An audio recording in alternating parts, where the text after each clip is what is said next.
Welcome to The Explainer. For parents in India, there are few things more intense than guiding your child through the prep for the NEET and IIT exams. So today, we're going to talk about how you can best support them on that journey. And that's really the big question, right? How do you help your child win this absolute marathon without them burning out in the very first lap? Because let's be real, this journey is a grind. The pressure is off the charts, and the support you give is going to be the make or break factor, not just for their rank, but for their sanity too. So that's what we're here for. We're going to walk you through this really important shift, a shift from being a supervisor to being their support system. We've got insights from experts that will help you become that rock, that anchor they so desperately need. All right, first things first, let's talk about what your role really is. And spoiler alert, it's way more than just being the study police. It's about being the architect of an environment where they can actually succeed. Look, we get it. The pressure on students is immense, and that means the pressure is on you too. You want the best for them, of course. The trick is making sure all those good intentions turn into support that builds them up, not stresses them out. So let's look at how to do just that. Okay, let's get practical. It all starts with the schedule. If you don't get this part right, honestly, the rest is just going to fall apart. This is the foundation for everything. Now this is a total game changer. So many of us think more hours studying equals better results, right? But it just doesn't work that way. Think about it like you're training a top athlete. A coach wouldn't just say, hey, go run for 10 hours straight. No way. They'd have a plan with warm-ups, specific exercises, and rest days. It's all about smart hours, not just more hours. A schedule that gets that is what builds real mental stamina. And this is how you do it. The key thing here, this is a team effort. You build this schedule with your child, not for them. That way, they feel like they're in the driver's seat.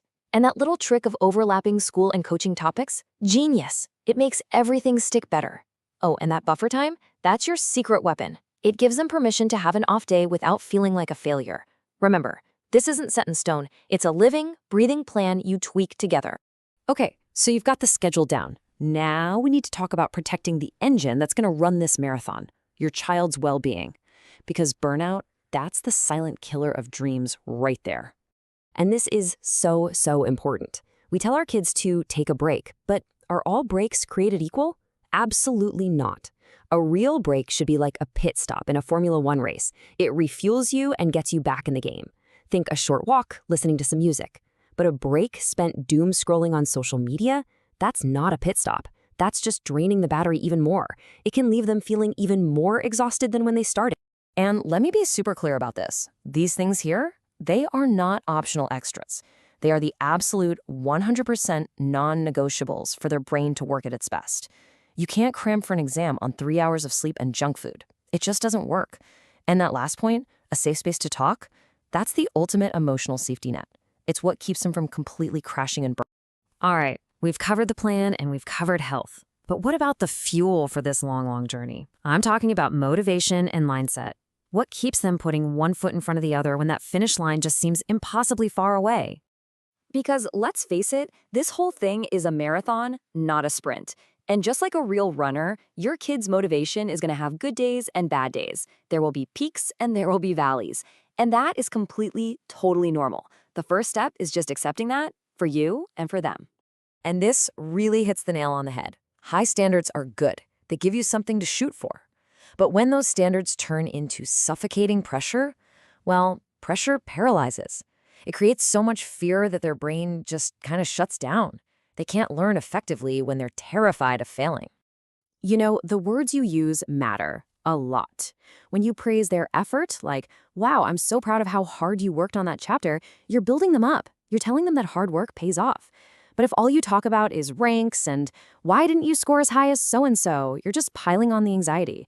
You literally have the power to shape their mindset with your words. It's huge. So how do you become their emotional anchor? It's simple, really. You're their safe harbor in a storm. You celebrate the small wins, a slightly better mock test score, a week of sticking to the plan. And when they have a bad day, that's when they need you most.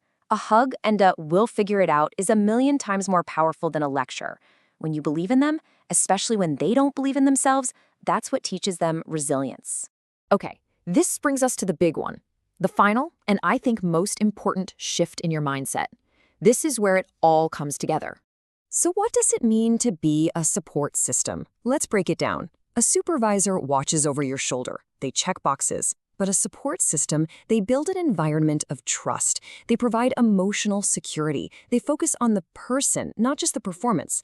They build confidence, and from that confidence, success can actually grow. So what does this look like in real life? It means you observe more and you interfere less. You trust your kid, you create a space where they can talk about their fears without being judged. And when you look at a bad test score, you're a detective, not a judge. You're looking for clues, not blame.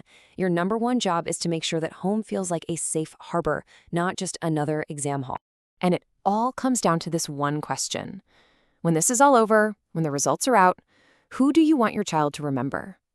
The supervisor who was always on their case, or the anchor who kept them steady through the storm? Because what you do today isn't just about shaping a rank, it's about shaping their resilience and your relationship for the rest of their lives.